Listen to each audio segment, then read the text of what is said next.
Study IQ IAS, अब तैयारी हुई अफोर्डेबल।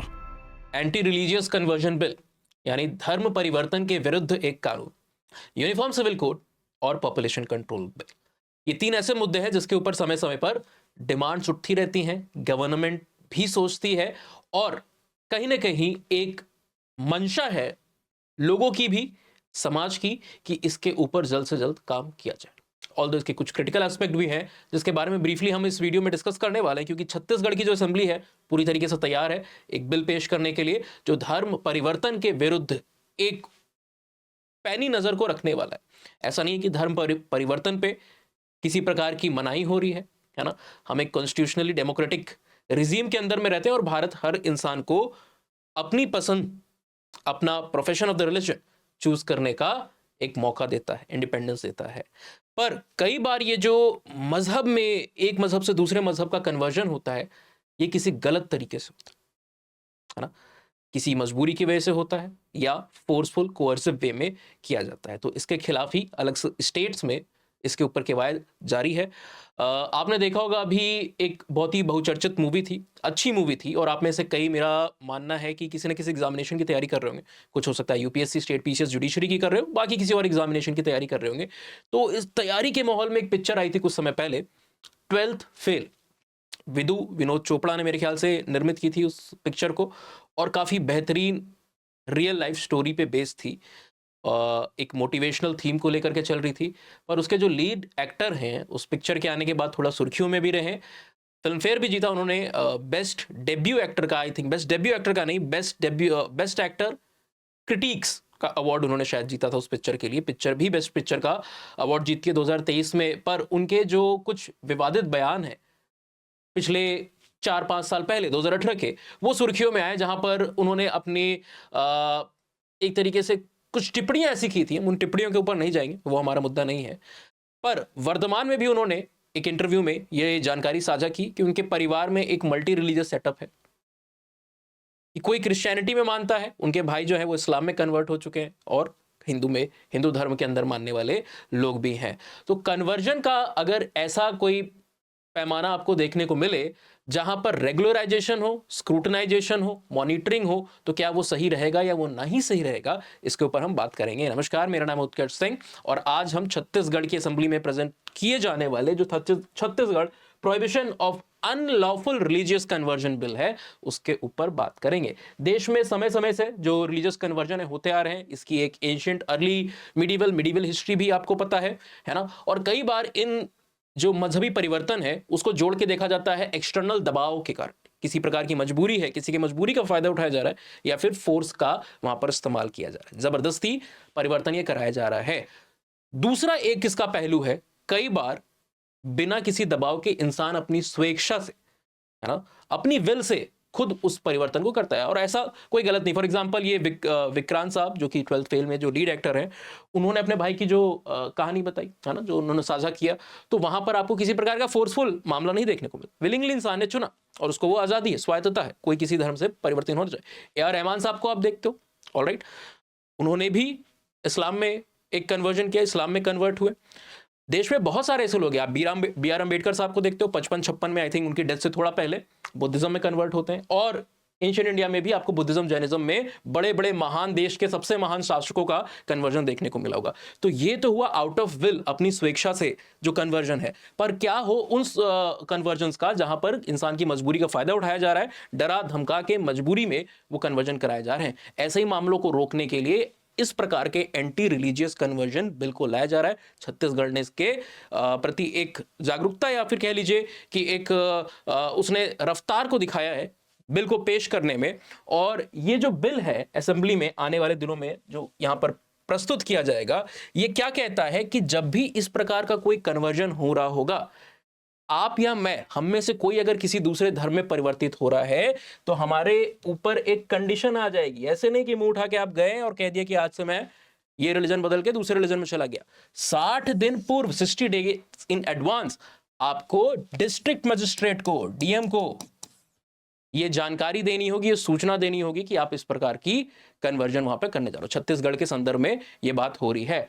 DM क्या करेगा, पुलिस की सहायता से इस मामले को एसेस करेगा, जानने की कोशिश करेगा कि क्या इंटेंशंस है, वास्तविकता क्या है इसके पीछे, कोई डरा धमका के तो नहीं करा रहा है, किसी प्रकार की लालच तो नहीं दी जा रही है, कोई दबाव तो नहीं बनाया जा रहा है। तो जो मकसद है, रियल इंटेंशन है, जो पर्पस है इस कन्वर्जन का, उसको जानने की कोशिश करेगा किस वजह से हो रहा है। अगर वो लीगल वे में है, विलिंगफुल कन्वर्जन है, अपनी स्वेच्छा से इंसान कर रहा है, तो ठीक है, पर उस केस में भी यहां पर नोटिस तो देनी होगी, डीएम को इन्फॉर्म तो करना होगा। और अगर इलीगल है तो क्या कुछ यहां पर दंड का प्रावधान है इस बिल के अंदर में, उसकी हम यहां पर बात करने वाले हैं। फॉर्म भरना पड़ेगा। इनफैक्ट जो कन्वर्ट हो रहा है उसे तो ये चीज करनी ही करनी है, प्लस जो कन्वर्ट करा रहा है, कन्वर्ट कराने का मतलब आप सोचोगे क्या कोई जो दबाव डाल है, नहीं, दबाव नहीं। अगर विलिंगली भी आप कन्वर्जन कर रहे हो तो आपको एक प्रीस्टली एजेंसी चाहिए होती है। ऑलराइट, कोई एक रिलीजियस अथॉरिटी, रिलीजियस स्पेशलिस्ट चाहिए होता है। कोई हो सकता है पादरी हो, कोई हो सकता है मौलवी हो, कोई हो सकता है पंडित पुरोहित हो, कोई भी हो सकता है जिसमें भी आप जा रहे हो। तो एक रिचुअल का वहां पर रोल इंपॉर्टेंट हो जाता है। किसी प्रकार का रिचुअल आप करोगे उस कन्वर्जन को मार्क करने के लिए, जिस भी धर्म में आप जा रहे हो उसके जो भी रीति रिवाज हैं, है ना, उसको वहां पर आप बोलोगे, उसको आप वहां पर कहोगे, है ना। तो जो इंसान इस चीज को करा रहा है, फैसिलिटेट कर रहा है, उसको भी 1 महीने पहले कम से कम यहां पर एक फॉर्म को फिल करना होगा। भैया ये मेरे पास आए हैं फलाना फलाना इंसान और ये कन्वर्जन के चाहते हैं, मैं इनका कन्वर्जन कराने जा रहा हूं। 2 महीने पहले इंसान जिसको कन्वर्ट होना है वो अपनी एक नोटिस यहां पर लिख करके देगा, एक फॉर्म भरेगा, और जो करा रहा है वो भी 1 महीने पहले देगा। अब बात आती है कि इसके अंदर में क्या दंड के प्रावधान है। अगर सब कुछ ठीक रहा और अपनी जांच के बाद डिस्ट्रिक्ट मजिस्ट्रेट को लगता है, एडमिनिस्ट्रेशन को, अथॉरिटी को, पुलिस को लगता है कि ये बिल्कुल लीगल केस है, वैलिड केस है, तो वहां पर परमिशन ग्रांटेड, मोहर पड़ गई। पर इलीगल हुआ तो क्या पनिशमेंट, क्या दंड, क्या फाइन होने वाला, इसकी हम बात करेंगे। पर उससे पहले आपको बता दें कि एंथ्रोपोलॉजी ऑप्शनल, जो कि फैक्ट्री ऑफ टॉपर्स कहलाता है, पिछले 7 सालों से, मेरे ख्याल से 2015 से आप कैलकुलेट कर लो, नंबर 1 ऑप्शनल रहा है। एक साल में टॉप 10 में 4 रैंक देता है। ये ऑप्शनल हम यहां पर बैच इसके जो फरवरी के हैं बंद होने वाले हैं, है ना।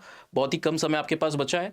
टेस्ट सीरीज इंक्लूडेड है, लाइव लेक्चर तो, रिकॉर्डेड लेक्चर तो होते ही है, प्लस यहां पर टेस्ट सीरीज इंक्लूडेड होती है कि आपको पता चले कि आप तैयारी कैसे कर रहे हो, कितना सही है, कितना गलत है, क्या सही है, क्या गलत है, मिस्टेक्स और जो आपकी कमियां हैं वो आपसे रूबरू करवाई जाए, ताकि आप उन पर काम करके अपने आंसर्स को सुधार सको। मॉडल आंसर्स मिलते हैं, टेस्ट का डिस्कशन होता है, पीवाईक्यू का एनालिसिस होता है, and a lot of material, be it value addition material, be it class PPT, be it other documents, वो सब आपको मिलता है, जिसके बाद आपको कभी इधर उधर देखने की जरूरत नहीं पड़ती, कहीं और के नोट्स देखने की जरूरत नहीं पड़ती है। तो ये सब आपको 15,999 में मिलने वाला है जब आप यूएस लाइव का कोड लगाते हो। यूएस लाइव का कोड काफी स्पेशल कोड है। एंथ्रोपोलॉजी को हटा करके भी अगर आप स्टडी आईक्यू के किसी भी प्रोग्राम में एनरोल करते हो तो ये कोड आपको सबसे मैक्सिमम डिस्काउंट भी दिलाता है और पर्सनलाइज एंथ्रोपोलॉजी ऑप्शनल की गाइडेंस थ्रू सोशल मीडिया भी दिला देता है। 2 चीज होती हैं, एक तीर से 2 निशाने। फॉर एग्जांपल P2I के भी हमारे बैचेस हैं और 26 को ये बंद हो जाएंगे। यहां पर भी आप सेम यूएस लाइव का कोड इस्तेमाल करके 24,999 में सारी चीजों को पा सकते हो। पीसीएस में या किसी भी एग्जाम, सॉरी, किसी भी कोर्स में आपको एडमिशन लेना है तो दिस इज एप्लीकेबल। नाउ आपने एनरोलमेंट ले लिया, अब आप गाइडेंस के लिए कैसे क्लेम कर सकते हो। जब आप यूएस लाइव को अप्लाई करके एडमिशन लेते हो, चाहे P2I में, चाहे स्टेट पीसीएस में, या तो ऑप्शनल में, तो आप कैसे उस ऑप्शनल के गाइडेंस को एक्टिवेट करोगे। आप रीच आउट कर सकते हो सोशल मीडिया हैंडल्स पे, Utkarsh Singh _here is the Instagram ID, यहां पर आप मुझे इन्फॉर्म कर सकते हो। मटेरियल देखना है, सिलेबस को जानना है, फ्री डॉक्यूमेंट्स को एक्सेस करना है यूपीएससी प्रिपरेशन के रिगार्डिंग, तो anthropology recorded by Utkarsh Singh is the platform where you can get connected. Telegram का आईडी है, यहां पर सारी चीज फ्री में आपको मिल जाती है, सारे मटेरियल। अब हम आ जाते हैं बिल के डिटेल की बात करते हैं। डीएम को अगर लगता है, डिस्ट्रिक्ट मजिस्ट्रेट को अगर लगता है कि किसी प्रकार के दबाव में, किसी प्रकार के अब्यूज, किसी प्रकार के फोर्स, कोअर्जन या फिर इन्फ्लुएंस की वजह से ये पर्टिकुलर कन्वर्जन हो रहा है, तो वो इसको डीम करेगा कि ये एक इलीगल कन्वर्जन का एक्ट है, और इस केस में इलीगल अगर हो गया तो वहां पर पनिशमेंट होगी। ऑलराइट, तो एक रजिस्ट्री को मेंटेन किया जाएगा जिसमें सारे के कन्वर्जन के केसेस हैं, और जब पाया गया कि वो इलीगल है तो उसके लिए यहां पर सजा बहुत प्रकार की आपको मिल जाएगी। पूरी सजाओं की हम बात करेंगे, पर इससे पहले आप कन्वर्जन के बाद की जानकारी भी ले लीजिए, है ना। अगर लीगल कन्वर्जन था वो, तो उस कन्वर्जन के बाद, यानी कि 60 डेज आफ्टर द पीरियड, है ना, 60 दिन के बाद, क्या 60 दिन के अंदर अंदर उसके बाद नहीं, उसके अंदर विद इन 60 डेज आपको वापस से प्रेजेंट होना होगा डीएम के सामने एक वेरिफिकेशन के लिए। एक और वेरिफिकेशन आपका यहां पर होगा, और अगर ये वेरिफिकेशन पोस्ट कन्वर्जन आपका नहीं हो पाएगा तो भी उसको इलीगल माना जाएगा। दो तरफा तलवार है, इधर से बचे तो उधर गए, तो दोनों चीज को आपको यहां पर करना होगा।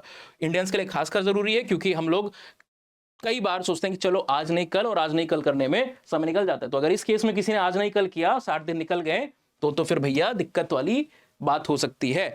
डीएम जो है एक कॉपी जो है डिक्लेरेशन की, उसको बोर्ड ऑफ अपने ऑफिस के बोर्ड पे वहां पर मेंटेन करेगा अंटिल जो डेट है उस कंफर्मेशन की वो जब तक पूरी नहीं हो जाती, जब तक वो निकल जाती है। ऑलराइट, और ये जो एक कन्वर्जन है, इसमें एक और अहम बिंदु है, इनफैक्ट ज्यादा इंपॉर्टेंट बिंदु है, कि जो रिकन्वर्ट्स हैं, फॉर एग्जाम्पल आप हिंदुइज्म से या बुद्धिज्म से या फिर इस्लाम से किसी भी दूसरे रिलीजन में जब आप कन्वर्ट होते हो, और फिर थोड़े समय बाद आपने सोचा कि नहीं मेरा अपने रिलीजन में मुझे कन्वर्ट वापस से हो जाना चाहिए, है ना, तो जब आप रिकन्वर्ट हो रहे हो उस समय आपको इस प्रकार की किसी भी प्रोसेस से गुजरने की जरूरत नहीं पड़ती।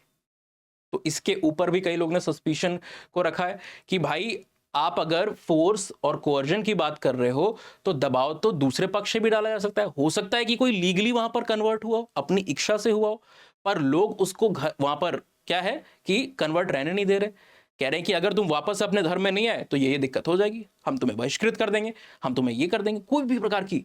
तो दोनों तरफ से ये फोर्स हो सकता है। तो अगर आपका एक न्यूट्रल आइडिया, एक न्यूट्रल यहां पर फ्रेमवर्क से आप चीजों को देख रहे हो, तो दोनों तरफ आपको ऐसी वेरिफिकेशन करनी चाहिए, है ना। एक पर्सपेक्टिव ये भी बनता है, एक आर्गुमेंट ये भी यहां पर स्कॉलर्स दे रहे हैं। After this we come to the important part कि अगर इलीगल हुआ तो क्या क्या पनिशमेंट, क्या सजा, है ना। तो एक एफआईआर को कोई भी यहां पर फाइल कर सकता है इस केस के अंदर में, इवन जो ब्लड रिलेटिव है या जो अडॉप्शन वाले लोग हैं वो यहां पर एक एफआईआर को फाइल कर सकते हैं अगर इस तरीके का केस है जहां पर इलीगल कन्वर्जन आपको देखने को मिल रहा है। नॉन बेलेबल और tribal by the session court वाले यहां पर केस चालू हो जाएंगे और आपका ट्रायल होगा अंडर दिस पर्टिकुलर एक्ट। अब जो भी इलीगली यहां पर कन्वर्ट हुए हैं और जिन्होंने करवाया है उन दोनों के लिए सजा यहां पर मौजूद है। फॉर एग्जाम्पल इलीगली कन्वर्ट अगर आप करा रहे हो किसी भी माइनर को, कम आयु के इंसान को, किसी भी महिला को, वुमेन को, या फिर कोई भी मेंबर जो कि शेड्यूल कास्ट, शेड्यूल ट्राइब का हो, अनुसूचित जाति जनजाति का मेंबर हो, तो मिनिमम कम से कम आपको यहां पर 2 साल की कारावास की सजा, जेल की सजा हो सकती है, और मैक्सिमम 10 साल के लिए भी आप जेल में जा सकते हो। सिमिलरली जो आपका अमाउंट है, मिनिमम अमाउंट जो फाइन आपके ऊपर लगाया सकता है, राशि, धनराशि के संदर्भ में अगर आप बात करो तो वो 25,000 रुपए की होगी। अगर मास कन्वर्जन का केस है, एक ही समय में बहुत सारे लोग को कन्वर्ट करते हुए अगर आप पाएंगे, कन्वर्जन में इंक्लूड हुए, किसी प्रकार का इन्फ्लुएंस, फोर्स, कन्वर्जन, कोअर्जन में आप पाए जा रहे हो, तो जो पनिशमेंट होगी वो यहां पर मिनिमम 3 साल की हो जाएगी, कम से कम 3 साल की होगी, और ज्यादा से ज्यादा 10 साल की होगी, और फाइन भी हो जाएगा, मिनिमम फाइन डबल 50,000 रुपए हो जाएगा। ऑलराइट, तो कोर्ट के पास यह भी अधिकार यहां पर दिया गया है कि अगर उसको लगता है कि किसी का इलीगल कन्वर्जन हुआ है, the court found and think as per the जज, as per the intellect of the court, कि यहां पर ये केस इलीगल कन्वर्जन का है, तो जो भी पीड़ित है, जो भी विक्टिम है उस कन्वर्जन का, जिसको इलीगली कन्वर्ट कर दिया गया फोर्स से, दबाव से, वो एक मुआवजे के अमाउंट का हकदार होता है। और मुआवजे का अमाउंट कितना है? 25,000, 50,000 नहीं, it is going to be 5 lakh. यानी कि मास कन्वर्जन के केस में जो पेनल्टी है 50,000 की, उससे 10 गुना ज्यादा यहां पर मुआवजा मिलेगा किसी भी विक्टिम को। तो दूसरा यहां पर जो आर्गुमेंट आता है, हमने दोनों पक्ष की भी बात की, पॉजिटिव्स एंड नेगेटिव्स। पॉजिटिव क्या कि वो ऐसे सिनेरियोज को प्रिवेंट करेगा जहां पर दबाव डाल के, जबरदस्ती करके किसी प्रकार का कन्वर्जन हो रहा है। पर 2 आर्गुमेंट, 2 क्रिटिकल असेसमेंट भी हैं जिसके ऊपर सोचना चाहिए। पहला कि जब आप रिकन्वर्जन को यहां पर स्क्रूटनाइज नहीं कर रहे हो, and the second part of it कि when you are giving this sort of compensatory measure को रख रहे हो 5 लाख रुपए तक के, तो क्या ये नहीं हमको एक इशारा लगता है कि this provision can be miss used और मैल हैंडल्ड? यहां पर क्या कोई पैसे और मुआवजे की राशि के लालच में किसी प्रकार का वहां पर एक, आप कह सकते हो, फ्रॉड नहीं कर सकता है? है ना, ये एंगल भी वहां पर आ जाता है। इसके ऊपर भी सोचना चाहिए कि हम क्या प्रिवेंटिव, ऐसा नहीं कि इसको आप चेक नहीं कर सकते, स्टॉप नहीं कर सकते, definitely we can do, but we need to accept the fact and see कि कोई यहां पर प्रिवेंटिव मेजर रहे जिससे किसी प्रकार का फ्रॉडुलेंट एक्ट ना हो। So this was all about the Chhattisgarh act जो कि वो प्लान कर रहा है एंटी कन्वर्जन बिल को। आपको ऐसे सारे टॉपिक्स जो कि सोसाइटी से रिलेटेड है, हिस्ट्री, आर्कियोलॉजी, एंशिएंट वाले पार्ट से रिलेटेड है, and a lot of portion जो कि आपको GS 1 से लेकर के GS 4 तक में एस्से से लेकर के इंटरव्यू में काम आती है जो इन्फॉर्मेशन, वो एंथ्रोपोलॉजी ऑप्शन में मिल जाती है। That is why it is the even the like it is called as the safest, apart from being the factory of the toppers, it is also called as the safest optional. क्यों?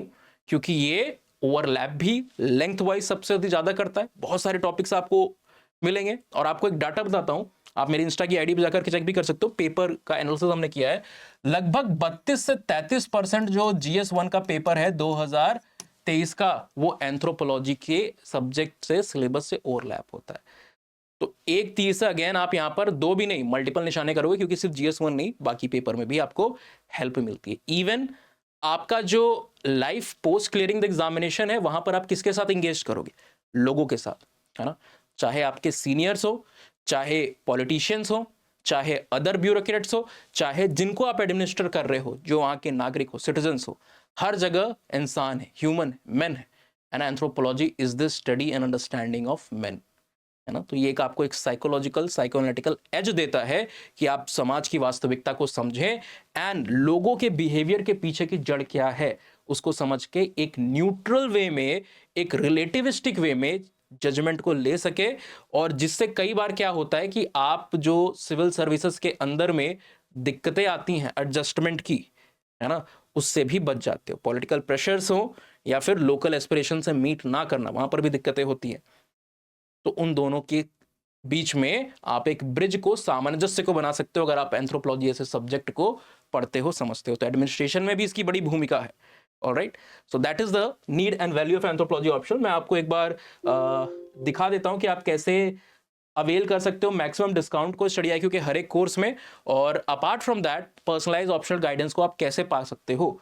करना क्या है, आपको US live को code जो है उसको लगाना है। P2I का बैच फॉर एग्जांपल हमने खोला, यहां पर सेम आप बाकी बैचेस में भी कर सकते हो, है ना, ऑप्शनल में कर सकते हो, PCS में कर सकते हो, किसी में भी। हम P2I का एग्जांपल लेते हैं, सबसे ऊपर दिख गया 37,000 का कोर्स है। हमने बाय नाउ के ऊपर क्लिक किया, और बाय नाउ पे क्लिक करने के बाद इसको तो अभी आप हटा दो, डिस्टर्ब कर रहे हैं यहां पर, है ना। सो यहां पर बाय नाउ पे क्लिक करने के बाद एक पोर्शन होगा अप्लाई कोड का। हम अप्लाई में गए, 2 कोड यहां पर मौजूद है, आप इसको लगा के चाहो तो देख सकते हो, पर उतने डिस्काउंट आपको नहीं मिलेंगे। मैक्सिमम डिस्काउंट कैसे मिलेगा? US लाइव से, जो कि 12,000 का डिस्काउंट है और 24,999 में है। ऐसे डिस्काउंट आपको हो सकता है दूसरे कोड से भी मिले, पर एक चीज जो आपको नहीं मिल पाएगी दूसरे कोड से, वो क्या है? That is personalise optional guidance for anthropology. वो आपको US लाइव इस्तेमाल करने के बाद ही मिलेगी ऑन सोशल मीडिया हैंडल्स। बस आपको क्या करना है कि post enrolment through the code आप मुझे कम्युनिकेट कर सकते हो, बता सकते हो, उत्कर्ष सिंह _ here पे। So hope to see you in the next video with some more interesting information regarding society, regarding culture, or maybe humanity in general. Till then, take care. Have a nice day. Signing off. Study IQ IAS, अब तैयारी हुई affordable.